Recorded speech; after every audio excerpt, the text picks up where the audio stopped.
Dans la ville de Kalimba, vivaient deux sœurs issues du même sang, mais séparées par des destins opposés.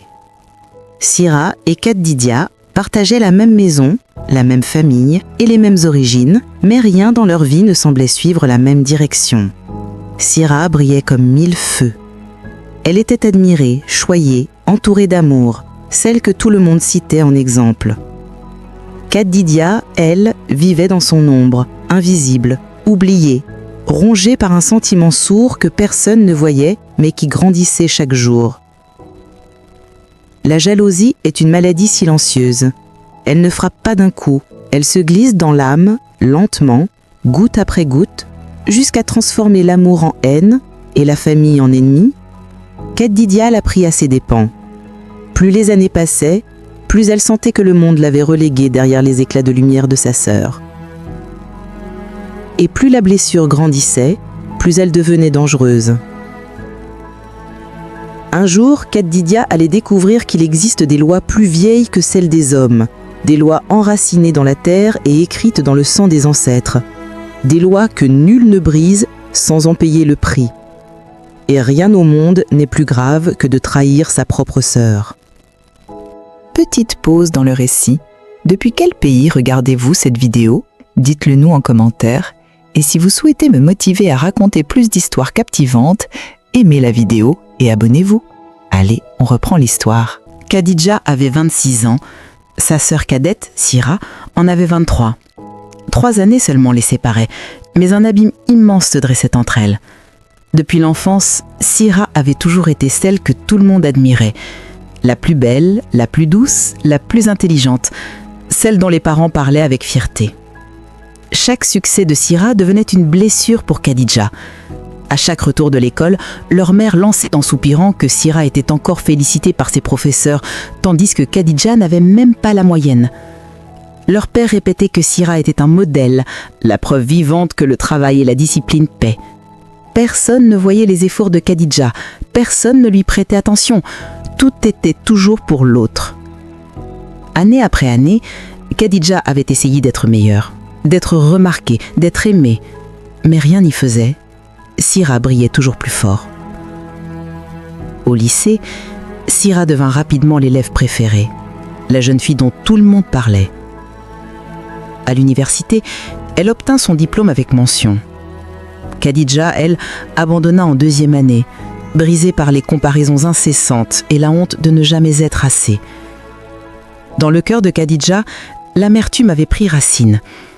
Et ce qui était autrefois de la peine devint petit à petit de la jalousie, puis quelque chose de plus sombre encore. Un sentiment qui allait changer leur destin à toutes les deux. Les deux sœurs vivaient encore sous le toit familial, dans la grande ville côtière de Port-Bell. Mais leur quotidien, lui, n'avait rien en commun. Sira travaillait dans une banque internationale. Elle avait un bureau climatisé, un salaire confortable, un avenir assuré. Les voisins parlaient d'elle avec admiration. Pour beaucoup, elle représentait la réussite, l'exemple parfait de la fille que tout parent rêve d'avoir. Khadija, elle, gagnait sa vie au marché. Elle vendait des vêtements sur un petit étal que la poussière envahissait chaque jour. Son revenu était faible, son avenir incertain. Elle rentrait le soir épuisée, le visage marqué par la chaleur du soleil, tandis que Sira arrivait fraîche, parfumée, souriante. Comme si cela ne suffisait pas, un autre événement vint creuser encore plus le fossé entre elles.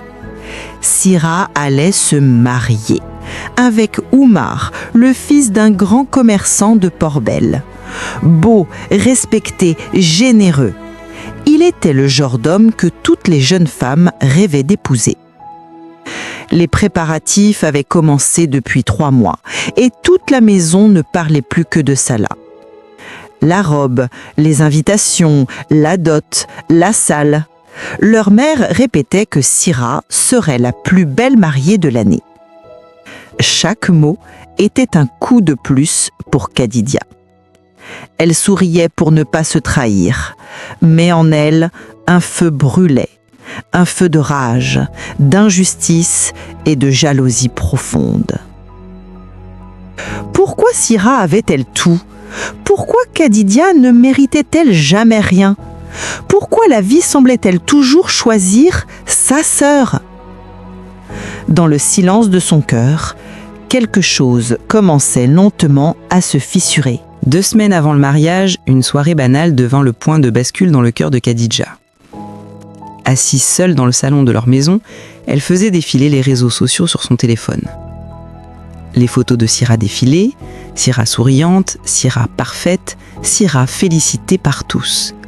Les commentaires étaient remplis de compliments. On disait qu'elle formait le plus beau couple, qu'elle méritait tout le bonheur du monde.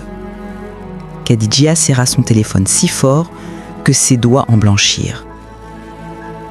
C'est à cet instant précis qu'une pensée sombre traversa son esprit. Une pensée qu'elle n'aurait jamais dû accueillir. Une pensée qui, une fois entrée, ne la quitterait plus. Et si, juste une fois, elle lui volait ce bonheur? Juste une fois, pour voir Syrah souffrir autant qu'elle avait souffert pendant toutes ces années. Khadija connaissait bien Oumar. Il venait souvent à la maison. Il était poli, gentil, respectueux, mais elle avait remarqué quelque chose. Parfois, ses regards s'attardaient sur elle, un peu trop longtemps. Pas assez pour être choquant, mais suffisamment pour éveiller un doute. Oumar était un homme, et Khadija, malgré tout, était belle elle aussi. Pas comme Syrah, pas avec l'éclat parfait qui faisait tourner les regards, mais d'une beauté plus discrète, plus brute. Cette idée, d'abord fragile comme un murmure, germant en elle comme une mauvaise herbe. Jour après jour, elle grandit, se développa, devint une obsession. Et à mesure que l'idée prenait racine, Khadija sentait quelque chose changer en elle. Une frontière intérieure se déplaçait, lentement mais sûrement. Une frontière qu'elle allait bientôt franchir. Un mercredi soir, Syrah annonça qu'elle devait partir en déplacement professionnel pour 2 jours à Koumora. Elle partirait le jeudi matin et reviendrait le vendredi soir. À cet instant, Khadija sentit une porte s'ouvrir dans son esprit. Une occasion. Peut-être la seule qu'elle aurait jamais.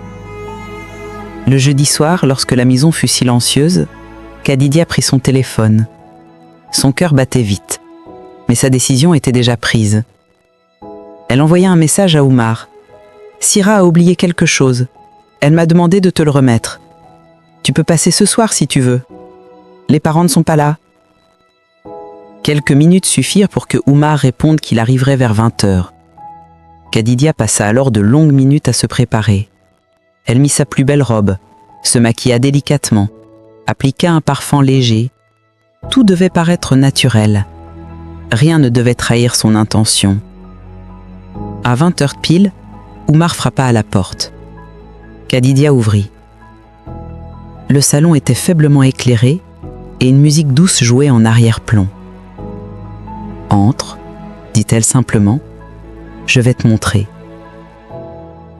Oumar entra, légèrement méfiant. Il regardait autour de lui comme si quelque chose n'allait pas. Khadija lui proposa de s'asseoir, lui servit un verre d'eau et s'assit près de lui. Beaucoup trop près. Oumar sentit immédiatement le malaise. Son regard fuit le sien. Il tenta de parler de l'objet censé avoir été oublié. Mais Khadija se rattacha encore, ses yeux plongés dans les siens, son souffle court.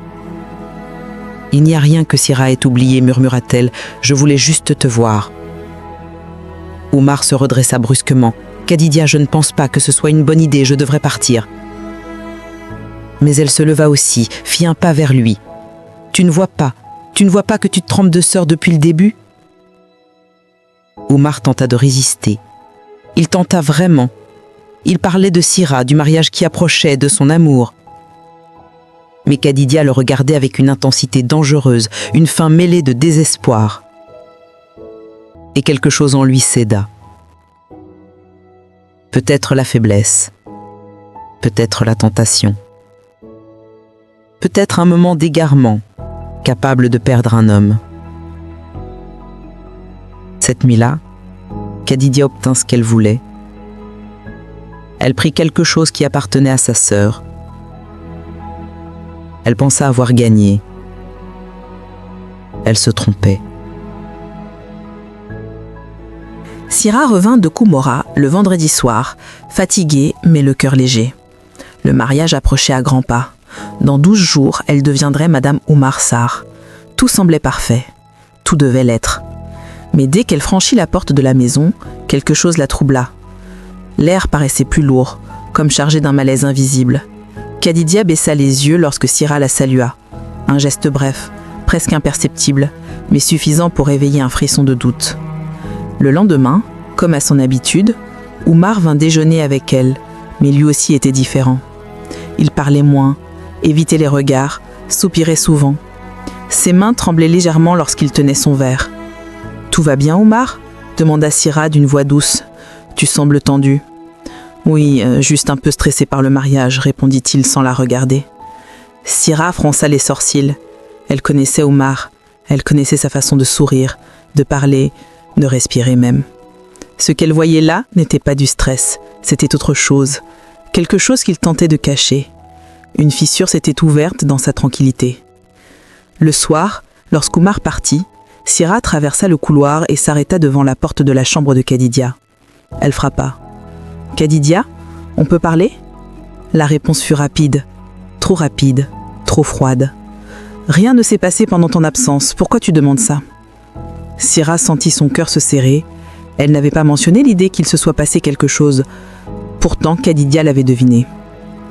Elle l'observa longuement, puis elle se retira sans un mot. La nuit suivante, son sommeil fut troublé. Syrah rêva d'une pièce sombre. Et là, devant elle, elle vit Khadija et Oumar, enlacés. Elle se réveilla en sursaut, haletante, trempée de sueur. Ce n'était qu'un rêve, se dit-elle, rien qu'un cauchemar. Mais parfois, les rêves naissent d'une vérité que l'esprit refuse encore d'accepter. Et cette nuit-là, une graine de suspicion s'était plantée profondément dans son âme. Le lendemain, un dimanche lourd et silencieux, Syrah sentit que quelque chose devait être clarifié. Oumar était venu la voir. Il semblait encore plus nerveux que la veille. Et quand il entra dans la salle de bain pour se doucher, Syrah sentit une impulsion la traverser. Elle prit son téléphone. Elle savait que c'était mal, mais elle devait savoir. Elle ouvrit les messages. Rien. Elle ouvrit l'historique des appels. Rien. Puis son regard tomba sur les conversations récemment supprimées. Un frisson glacé lui remonta dans la nuque.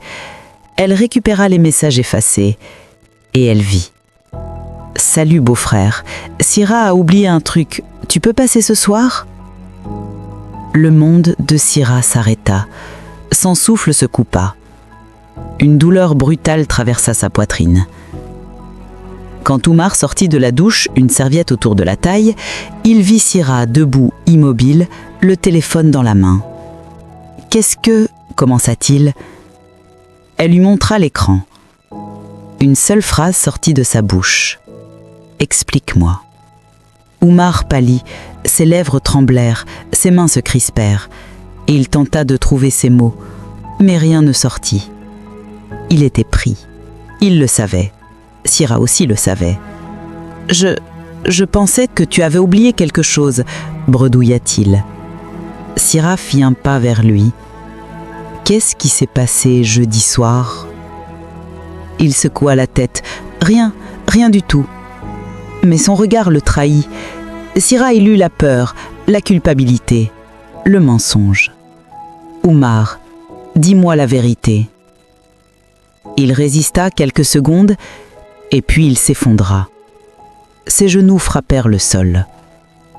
Les larmes ruisselèrent sur son visage. Les mots sortirent d'un seul coup, brisés, honteux. « Je suis désolé, je n'aurais jamais dû, ça n'aurait jamais dû arriver. » Syrah ne dit rien. Elle sentit son âme se vider, comme si quelqu'un venait d'arracher quelque chose en elle, comme si son cœur se détachait lentement de sa poitrine. Elle quitta la maison d'Oumar sans un bruit. Arrivée chez elle, elle monta à l'étage. Elle ouvrit la porte de Khadija sans frapper. Khadija était allongée sur son lit, en train de rire au téléphone. Elle se redressa au moment où sa sœur entra. « Sors !» dit Sira d'une voix qui n'était plus la sienne. « Pourquoi ? Qu'est-ce que tu... Sors de cette maison !» Khadija s'assit, un sourire lent et horrible se dessinant sur son visage. Un sourire que Sira n'avait jamais vu auparavant. Un sourire mauvais. « Alors tu sais ?» Sira sentit quelque chose se briser définitivement en elle. « Comment as-tu pu ?» murmura-t-elle. « C'était mon fiancé.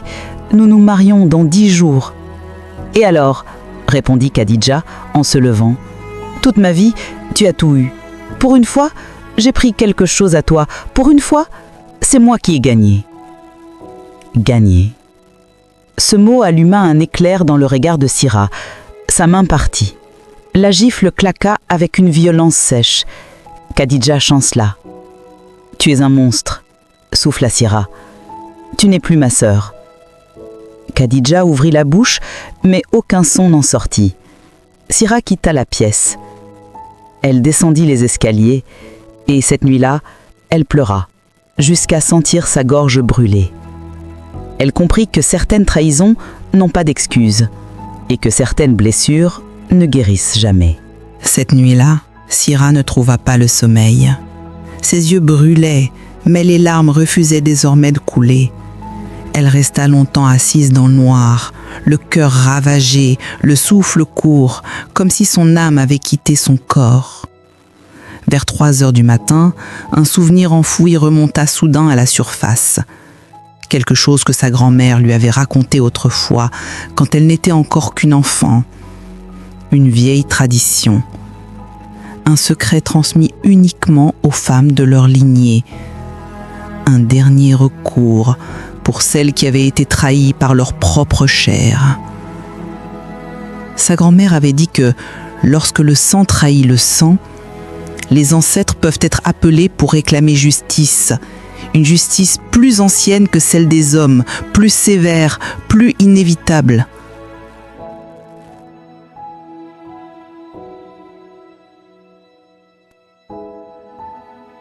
Sira se leva lentement, comme guidée par une force invisible. Elle monta au grenier. L'odeur de poussière et de vieux tissus l'entourait. Aidée par la lumière pâle de son téléphone, elle fouilla dans un carton rempli d'affaires que sa grand-mère avait laissées derrière elle. Elle trouva finalement une petite boîte en bois, sombre, usée par le temps. Son cœur s'accéléra. À l'intérieur, il y avait un collier ancien, composé de perles rouges et de kaori. À côté, un petit sachet de tissu contenant une poudre sombre et une série de symboles gravés qu'elle reconnaissait malgré les années. C'était cela, le rituel des ancêtres. Sira redescendit silencieusement, ouvrit la porte et sortit dans la cour. La nuit était noire, l'air immobile, comme suspendu. Elle s'agenouilla sur la terre, posa le collier devant elle et serra le sachet entre ses doigts tremblants. Puis elle prononça les paroles. Les mots que sa grand-mère lui avait appris, des mots dans leur langue ancestrale, des mots qui appellent les morts et réclament justice. Ancêtres de ma lignée, écoutez-moi. Khadija m'a trahi. Elle a souillé mon union. Elle a brisé le lien sacré du sang. Je demande justice. Je demande que votre colère s'abatte sur elle. Elle répéta l'invocation 3 fois, puis ouvrit le sachet et versa la poudre sur la terre. Enfin, elle cracha légèrement devant elle, signe d'allégeance aux esprits, et enterra le collier. À cet instant, un frisson glacial traversa l'air, comme si quelque chose venait de se réveiller, quelque chose qui dormait depuis longtemps, quelque chose qui venait d'entendre son appel. Sira resta un moment immobile, les mains posées sur la terre fraîchement déplacée. Puis elle se releva et rentra dans la maison. Elle ne savait pas si cela fonctionnerait. Elle ne savait pas si elle avait fait le bon choix. Elle ne savait même pas si elle y croyait vraiment. Mais une chose était certaine. Elle avait fait ce qu'elle devait faire. Ce qui allait suivre. Aucun être humain ne l'aurait imaginé. Le lendemain matin, Khadija se réveilla avec une douleur fulgurante dans la tête, comme si des aiguilles brûlantes traversaient son crâne. Elle pensa d'abord à une simple fatigue. Elle prit un cachet, espérant que cela passerait. Mais la douleur resta. Au marché, les vertiges commencèrent. Plusieurs fois, elle dut s'appuyer sur les tables pour ne pas tomber. Les clientes la regardaient avec inquiétude. Elle leur souriait faiblement, mais son cœur battait trop vite, trop fort. Le soir, en rentrant chez elle, elle se regarda dans le miroir et son sang se glaça. Ses yeux étaient rouges, pas irrités, rouges, entièrement injectés de sang, comme si des veines éclataient sous la surface. Elle frotta ses paupières avec insistance. Rien ne changea. Juste la fatigue, tenta-t-elle de se rassurer. Mais le lendemain, la situation empirait. Des démangeaisons atroces couvrirent son corps. Elle se grattait jusqu'au sang, jusqu'à sentir des brûlures sur sa peau. Des plaques rouges apparurent partout, comme une éruption inconnue. Elle alla à l'hôpital. Le médecin examina sa peau, ses yeux, son rythme cardiaque. « Je ne vois rien d'anormal », dit-il finalement. « Peut-être une allergie. Je vous prescris un antihistaminique. » Le médicament ne fit rien. Rien du tout. Le mercredi, Khadija commença à voir des ombres. Au début, dans les coins de sa chambre. Puis, juste derrière elle, quand elle se retournait. Toujours trop rapide pour être identifiée. Elle voulut croire qu'elle devenait folle. Mais au fond, une part d'elle savait. Le jeudi, elle ne put même plus se lever. Son corps était en feu. Elle tremblait. Elle vomissait. Elle délirait. Le docteur que sa mère appela arriva en urgence. Il prit son pouls, regarda ses yeux, toucha sa peau. « C'est incompréhensible, » murmura-t-il. « Ses signes vitaux sont normaux, mais elle souffre comme si quelque chose la rongeait de l'intérieur. » Le vendredi, une semaine après la trahison, Khadija poussa un cri déchirant en voyant son reflet. Des plaques noires couvraient son visage. Sa peau semblait pourrir, comme si quelque chose la décomposait vivante. « Qu'est-ce qui m'arrive ?» sanglota-t-elle. Au même moment, Syrah passait devant sa chambre. Elle s'arrêta, regarda sa sœur par la porte entr'ouverte. Leurs regards se croisèrent. Et Syrah dit d'une voix glaciale. Les ancêtres ont parlé. Les jours suivants furent un véritable cauchemar. Khadija perdait du poids à vue d'œil. Ses cheveux tombaient par poignées. Sa peau s'ouvrait en plaies. Les médecins ne comprenaient rien. Aucun test ne révélait la moindre maladie. C'est comme si son corps s'autodétruisait, déclara l'un d'eux, effrayé. Dans ces rares moments de lucidité, Khadija comprenait. Elle savait que Syrah avait fait quelque chose. Elle savait que ce n'était pas une maladie. Un soir, dans un ultime effort, elle se traîna hors de son lit jusqu'à la chambre de sa sœur. Sa voix n'était plus qu'un souffle. « Qu'est-ce que tu m'as fait ? S'il te plaît, arrête ça !» Syrah, assise sur son lit, la regarda sans une once de pitié. « Je ne t'ai rien fait. Ce sont les ancêtres. Tu as trahi ta propre sœur. Tu as brisé le lien sacré du sang. Ils te punissent. » Khadija tomba à genoux, pleurant, suppliant. « Je suis désolée. Je regrette. Pardonne-moi. Dis-leur d'arrêter. » Syrah détourna le regard. « Je ne peux pas. Une fois la malédiction lancée, seuls les ancêtres décident. Et eux ne pardonnent jamais la trahison du sang. » Les guérisseurs appelés par les parents de Khadija confirmèrent tous la même chose. C'est une malédiction ancestrale. Aucun humain ne peut y mettre fin. La fin approchait. 2 semaines après le début de la malédiction, Khadija n'était plus que l'ombre d'elle-même. Son corps n'était plus qu'une plaie ouverte. Sa peau se détachait par endroits. Elle ne parlait presque plus. Elle respirait difficilement, chaque souffle ressemblant à une agonie. Cette nuit-là, alors que la maison dormait, elle ouvrit soudain les yeux. Quelque chose l'avait réveillée. Une présence. Elle sentit l'air devenir glacé.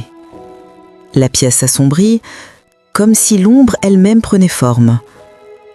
Quand elle tourna lentement la tête, elle les vit. Des silhouettes, nombreuses, debout autour de son lit. Des visages inconnus, mais elle comprit immédiatement. Les ancêtres. Il la regardait sans un mot, les yeux creusés, gelés, lourds de jugement. Khadija voulait crier, mais aucun son ne sortit de sa gorge. Elle n'était plus qu'un souffle, une carcasse, un regret ambulant. L'un des ancêtres avança. Sa main indiquait le front de la jeune femme. Une main fine, froide comme la mort, implacable. Lorsque cette main toucha sa peau, Khadija sentit la vie s'échapper d'elle lentement, comme une lumière qu'on étouffe sous la terre. Elle sentit son homme se dissoudre, englouti par quelque chose de plus ancien qu'elle, plus puissant qu'elle. Au matin, sa mère la trouva, morte. Les yeux grands ouverts, figés dans une expression d'horreur pure. L'enterrement fut discret. Peu de voisins vinrent, mais tous chuchotaient. Personne ne mourait de cette manière, pas en quelques semaines, pas sans aucun diagnostic. Il savait. Quelque chose de surnaturel avait frappé. Syrah, elle, ne versa pas une seule larme. Elle resta debout près du tombeau, silencieuse, le regard vide. Après l'enterrement, Oumar tenta de lui parler. Elle tourna simplement les talons. Le lendemain, elle lui envoya un message court. « Le mariage est annulé. Ne me contacte plus. » Les mois passèrent. Syrah quitta Port-Bell, changea de ville, tenta de recommencer une nouvelle vie, mais elle ne fut plus jamais la même. Son sourire s'était éteint, sa lumière intérieure s'était dissoute. Elle avait obtenu justice, elle avait obtenu vengeance, mais le prix était lourd, trop lourd. Elle avait perdu sa sœur, pas seulement par la mort, mais parce que la trahison avait détruit quelque chose de sacré et irréversible. La nuit, parfois Syrah se réveillait en sursaut. Elle croyait entendre des pleurs, parfois de Khadija, parfois les siens. La vengeance est un plat froid, mais elle empoisonne aussi celui qui le mange. La jalousie détruit tout. Elle change les sœurs en ennemis, les liens sacrés en chaînes brisées. Et au-dessus des lois humaines, il en existe d'autres.